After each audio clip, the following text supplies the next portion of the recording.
termasuk juga melaporkan mereka-mereka yang melakukan penyiksaan terhadap tersangka pada saat di Polresta Cirebon Kota. Kalau Polda Jabar clear ya, tidak melakukan sesuatu dan welcome mereka sama kami.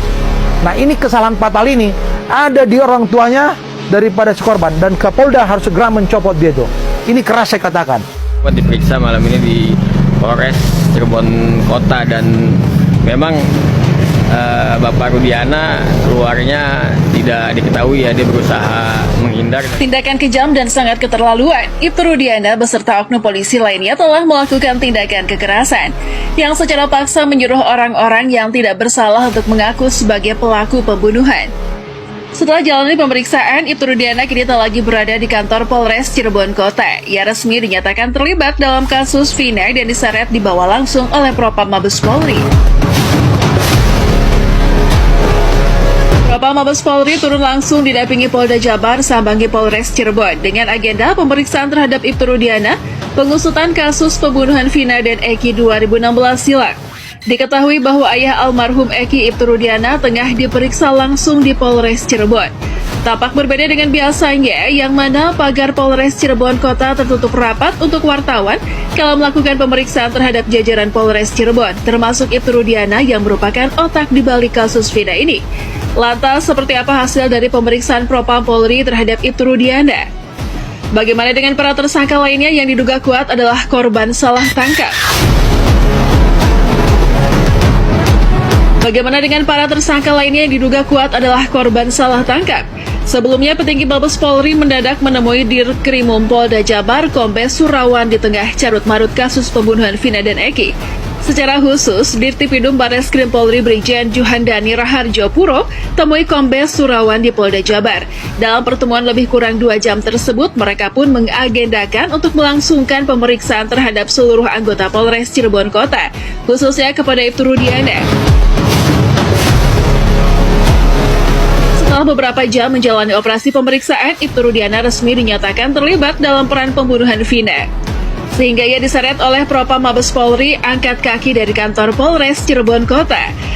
Hal ini diketahui saat Propam Polri keluar dari kantor Polres Cirebon dengan menyeret Ibtu Rudiana. Kendati demikian, mereka tak berkomentar apapun saat ditanya oleh sebagian awak media. Bahkan Ibtu Rudiana berusaha menghindar dan langsung dimasukkan ke dalam mobil menuju kantor Mabes Polri. Menjadi kuasa hukum dari 5 tersangka dalam kasus Vina dan Eki, pengacara Yogi Nenggolan memberikan kabar mengejutkan. Menurut Yogi, proses awal penanganan kasus tewasnya pasangan Vina Eki banyak dipenuhi dengan unsur kekerasan dan sangat kejam. Tindak kekerasan yang dilakukan para oknum polisi terhadap terduga, menurut Yogi Nenggolan, terjadi di dalam ruang khusus unit narkoba tempat ayah Eki bertugas, yakni Ibtu Rudiana. Lebih lanjut, Yogi menjelaskan para kliennya sempat mengalami sejumlah tindak kekerasan yang dipaksa mengaku sebagai pelaku pembunuhan. Tentu saja hal ini sengaja diperbuat oleh Ibtu Rudiana dan oknum polisi lainnya. Mereka yang tidak kuat menerima tekanan dan bermacam siksaan tersebut. Sejumlah tersangka yang diduga terlibat dalam kasus tewasnya Vina Eki akhirnya bersedia menuruti perintah mereka. Terima kasih. Inilah yang perlu kami jelaskan supaya tidak simpang siur nanti pemberita di media. Bahwa ketika klien kami ditangkap, sebelum kami ditunjuk sebagai kuasa hukum oleh orang tua daripada almarhum namanya Rudiana, waktu itu dia bertugas di Sat Narkoba Polres Kota Cirebon, itu tidak diserahkan ke unit reskrim, tetapi dibawa ke kantornya dia, ke ruangannya dia di unit narkoba. Maka di sanalah mereka diperlakukan tidak manusiawi, dipukulin dengan berbagai cara, dengan tuduhan-tuduhan seolah-olah mereka melakukan pembunuhan. Dan secara gamblang bisa dilihat di berbagai media ada foto-foto mereka yang sudah baper karena mereka tidak tahan siksaan yang dilakukan oleh kepolisian Resort Cirebon Kota. Akhirnya mereka pasrah dengan kondisi apapun asalkan mereka tidak disiksa lagi. Itu. Kabar adanya keterlibatan jaringan narkotika dalam kasus tewasnya Vina Eki ini juga disampaikan oleh seorang wanita bernama Widya. Dalam unggahan video yang kini tengah menjadi sorotan, sosok Widya tersebut lantas membongkar kasus tewasnya pasangan Vina dan Eki dibalik hubungan dengan aktivitas jaringan narkoba Ibtu Rudiana. Tidak ingin operasi kotornya di wilayah Cirebon mengalami kendala, anak dari Ibtu Rudiana lantas jadi incaran mereka. Menurut Widya, jaringan narkoba yang sedang diburu oleh satuan tempat Rudiana itu bertugas memiliki hubungan dengan oknum polisi lain. Lamanya proses penanganan hukum yang tidak kunjung tuntas, menurut Widya merupakan salah satu pola kejahatan Ibtu Rudiana yang ditunggangi oleh para bandar dan sejumlah jenderal yang berkuasa di atasnya. Banyak alami kekerasan hingga menyebabkan banyak luka yang cukup parah hingga muka lebam. Salah satu tersangka yang disebut korban salah tangkap kini tengah sakit parah akibat kekerasan dari oknum kepolisian. Bernama Sudirman, kini dirinya mengaku tidak kuat dengan berbagai kekerasan yang diterimanya. Bahkan yang meminta untuk dijenguk oleh orang tuanya dan juga kuasa hukumnya. Fisik dan mentalnya yang kini semakin lemah, para advokat yang mendampingi Sudirman geram dengan tindakan oknum polisi yang dinilai kejam, sangat keterlaluan. Terlebih kepada Ibtu Rudiana, otak dari buntut panjang kasus ini.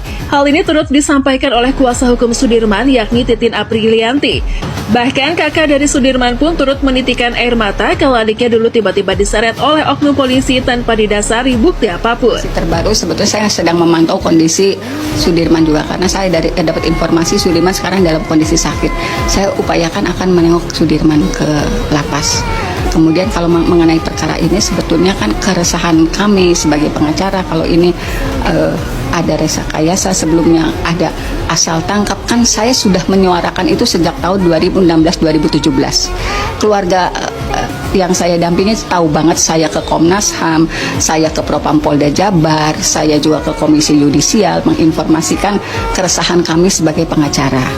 Cuman memang, dan saya juga sudah berteriak-teriak di hadapan media bahwa di tahun 2017 kalau misalnya menyimak media-media lokal ini asal tangkap, salah tangkap dan sebagainya. Sudirman tuh sebelum itu tuh orangnya pendiam, nggak pernah ikut geng motor juga enggak, naik motor juga iya, belum bisa naik motor aja tuh masih kayak gemeter gitu. Terus kayak ngobat, ngerokok, Sudirman tuh enggak main kayak gitu, suka di rumah aja, suka tidur sih, sampai sekarang masih kayak gitu. Keinget pas itunya. Mengenai kunci satu-satunya adalah Ibtu Rudiana, satu-satunya penyidik itu. Kemudian bilang, ibu, kalau memang ibu itu mengetahui kasus itu, kenapa ibu nggak jadi saksi? Saksi pelaku diapain terusnya? Kalau saya disuruh ini, kemudian saya disuruh nyidik sendiri. Apa tugasnya polisi kita, Kapolri kita berpangku tangan makan uang rakyat begitu aja? Cuman kentut berak doang, ya kan? Ayo makan enak-enak. Apa ada ketegasan dari Bapak Presiden kepada Kapolri?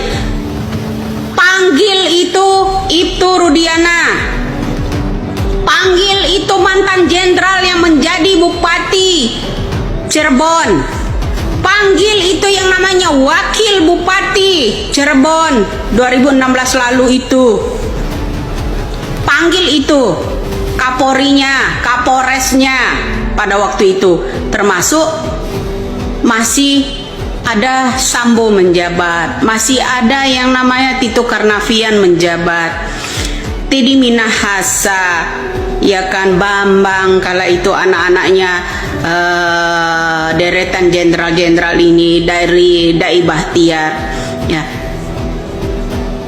Kenapa saya yang harus kau jadikan saksi? Ya kan, jadi begini bro, kunci satu-satunya saya bilang itu Ibtu Rudiana. Kenapa harus bungkam?